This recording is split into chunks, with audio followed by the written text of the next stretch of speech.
কেউ যদি ভুল তথ্য দিয়ে বিয়ে করে সে বিয়েকে জায়েজ হবে?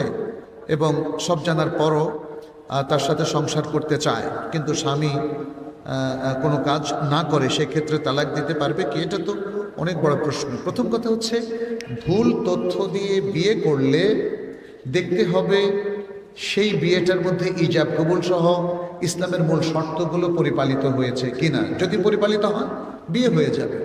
কিন্তু ভুল তথ্যটার কারণে যদি দেখা যায় স্বামী ভুল তথ্য দিয়েছে স্ত্রীকে, তাহলে স্ত্রীপক্ষ তালাক দিতে পারবে। ভুল তথ্যটা যদি ভয়ঙ্কর কোনো ভুল তথ্য হয়ে থাকে।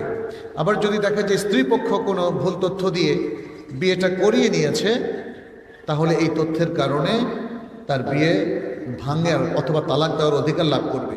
ভুল তথ্যটা যদি এরকম হয় যে মেয়ের সাথে এখন বিয়ে হতে যাচ্ছে, সেই ইদ্যতের মধ্যে আছে, অথবা আগের স্বামীর সাথে তালাক হয় নাই এটা না জানিয়ে নতুন বিয়েটা হলো, তাহলে বিয়েটা হবে না। তাহলে এখানে অনেকগুলো অপশন আছে, সেটা দীর্ঘ আলোচনার বিষয়, আমাদেরকে সেটা জেনে তারপরেই উত্তর দিতে হবে।